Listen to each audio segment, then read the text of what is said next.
Today, I bring to you 3 tips to win more games in Clash Royale. Now these tips range from tips for free-to-play players to tips for actual games. Now this video is going to be quite a bit shorter than most of my normal videos are. However, I do suggest you go check out my other videos if you like this one. And of course, I'm going to be putting the tips that we've done on the left side of the screen, and I'll find something to put on the right side of the screen just like I always do. And if you do end up liking the video, consider subscribing and giving it a like. It really means a lot to me and it helps the channel out a lot. But without any further ado, let's get straight into the video. So today, I am going to be giving you guys tips based on what helped me get to 7,000 trophies with less than 300 battles won.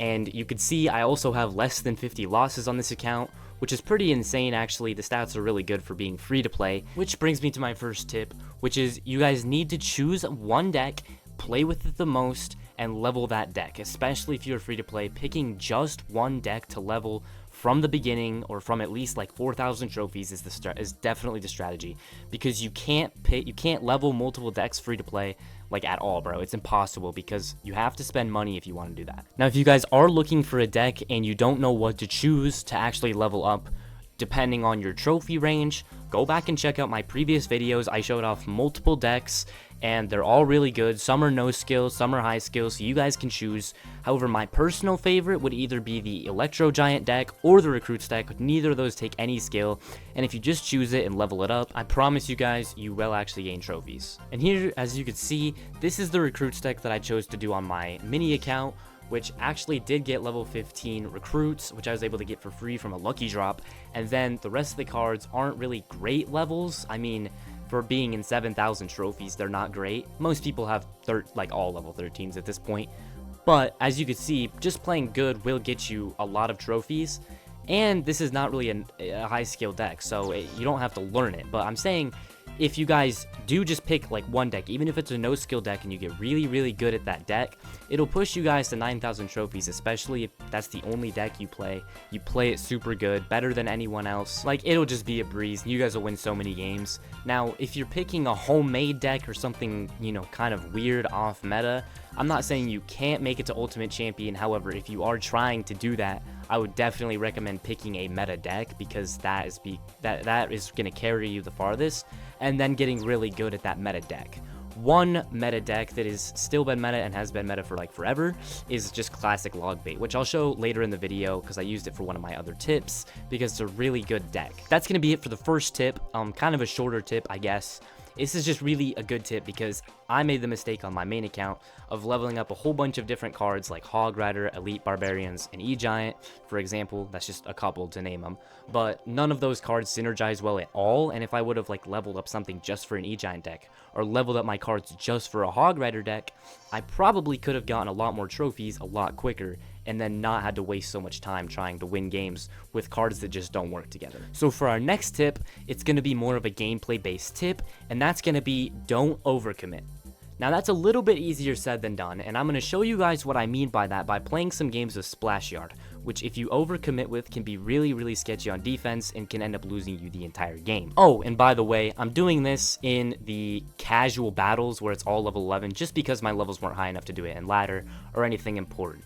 But anyways, the opponent starts off by just throwing a balloon at the bridge, so I'm instantly figuring he's playing Lumberloon or maybe Mega Knight Balloon, so I already know I'm going to be in a little bit of a tough situation with this deck. However, I was able to defend pretty easily and ended up not wanting to leak, so I just threw a Valkyrie in the back. Now, I see he has Lava Hound, so he's playing Lava Loon. This is a pretty standard deck, and I know I'm going to be in a little bit of a issue, I guess. I mean, I just don't have any cards that do a really high amount of damage in the air like Wizard or anything, but I figure I should be okay to defend this. So he starts loading the bridge up, so I just place Ice Wizard, Baby Dragon, and the Evolved Witch, which all lock onto the Lava Hound. And then the Inferno Dragon and the Bats kind of just get destroyed by the splash, and the Inferno Dragon locks onto Skeletons and then finally locks onto the Baby Dragon. Now here, I poisoned on the Bomb Tower and the Tower just to get some free damage, and actually ended up catching the Baby Dragon as well, I do believe, maybe for a second. But then, the Evo Witch was still alive, so I went in for the Graveyard late. That way, when the Graveyard started dying, the Witch would heal. And as you can see, even though the Phoenix is still attacking her, she's healing at the same time.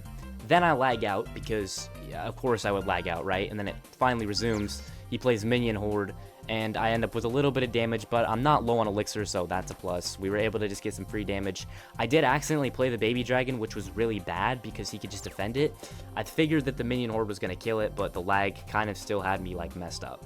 The witch ends up walking down, and I just took the free poison damage yet again on the tower and the bomb tower, and then he lava hounds right lane and then throws the balloon directly behind it. Now this was what I meant. I probably should have placed the witch a little bit higher, but everything was splashing on it, doing pretty good damage, so I was able to just play the baby dragon.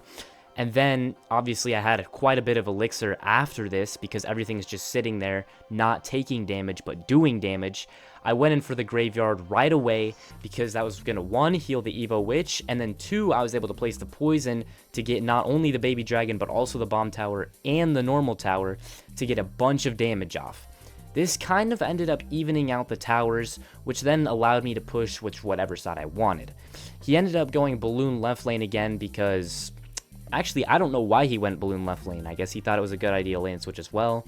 He should have just pushed same lane, but I was able to defend super easily because I didn't waste any more elixir.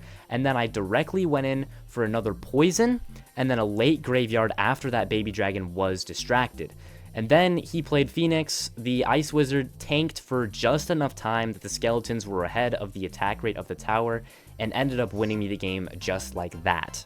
But this is what I mean by don't overcommit, is basically when I was going in or I had something going down the lane, by not throwing that graveyard that maybe could have gotten me 500 to 1000 damage in not taking the tower, I had plenty of elixir to defend afterwards and never overcommitted and got the easy win. Now for my last and final tip, it's going to be defend with the least amount of elixir possible. Now, I don't mean just defend a little bit and then take a bunch of damage. I mean defend without taking as much damage as possible, basically. Which is another kind of easier said than done thing, so I hopped into a game with Logbait to show you guys. Because I feel like Logbait is a really good example of a deck that you can defend with little elixir and a lot of cards, basically. Now, what I mean by defend with as little elixir as possible is, like, if it's a small push. If it's a gigantic push, just try to defend it, right, to not lose your tower, like this. There's a giant skeleton, and there's a Night Witch. I wouldn't consider that to be a gigantic push, but it's not a small push either, right? It's not just, like, one prince coming down the lane or something like that. So all I had to use there was an Ice Spirit, a Princess, and an Inferno Tower, and that completely wiped his entire thing. Now that ended up getting me a very positive elixir trade, so I was able to throw the Goblin Barrel because I didn't think he had any spells. He ended up having Tornado and activating King, but that ended up also being his only spell, so I was able to throw Princess right at the bridge afterwards. He ended up playing the Skelly Dragons on my Princess, so I just had to Inferno Tower because I didn't want to waste my rocket or anything stupid like that. Plus the Inferno Tower would serve as just a building, you know, it would just be a building for whatever comes down the lane, or he has to wait and then play it after the Inferno Tower is already dead. Now I feel like this isn't a bad play to actually play the Inferno Tower down, just because I can cycle back to it with a cheap deck like Logbait, and it doesn't end up being a problem. I was able to play the Goblin Gang and get some free damage off, but he played the Giant Skeleton and it walked over to get the last Goblin, and I was able to just freeze it and then knight it, and then I had to defend the Skeleton Barrel, which I was able to just place Goblin Gang on and mostly defend it. It was a little bit more elixir than I liked, but again, I was just trying to not take that much damage. He also wasted his clone for some reason. I guess he figured it was getting the tower.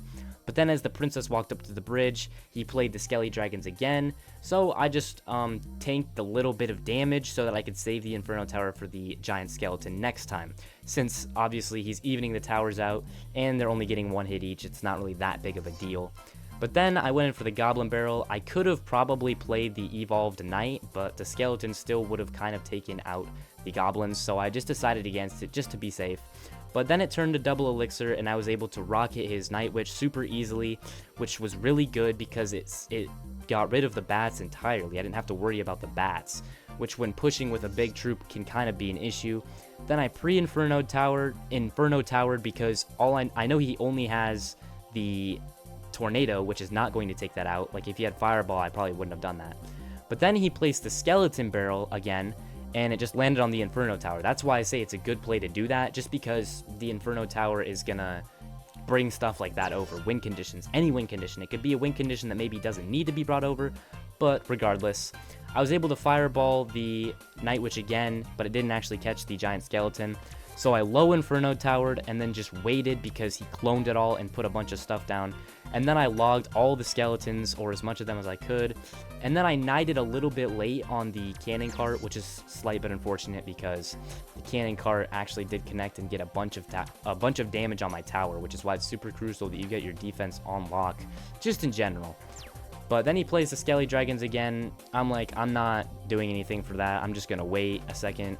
I ended up throwing Goblin Gang. That was probably not a good decision, but I was kind of freaking out a little bit just because he was just throwing them. So I had to play something, but I just decided against it. I placed the Evolved Knight down and couldn't tell which lane he was pushing. He kind of just pushed both. I don't know. It seems stupid to me. But then he placed the Skelly Dragons again at the bridge like he had been doing. And then I was able to pretty easily defend for not that much elixir, and this guy is just spending all of his elixir trying to get that bomb on the tower, which he couldn't do. The cannon cart I actually thought locked, but it didn't, because the cannon cart nerf that recently happened. It honestly got me confused, because I never see or play cannon cart, so just a little bit confusing. But then we played the Inferno tower just to get that skeleton barrel over yet again, and the Skelly Dragon's dead, which was really nice, because then I was able to just knight and Goblin Gang yet again to clean everything up, including that Night Witch, because the princess was sniping from across. Then I actually used my log on the evolved skeletons, just because those were actually a pretty big threat if they did lock onto anything, and I didn't want to take any chances. Plus, I wasn't having any issues defending the skeleton barrel, since it would all the time just go to the Inferno tower and the princess would shoot it, or I could just cycle back to log just like that.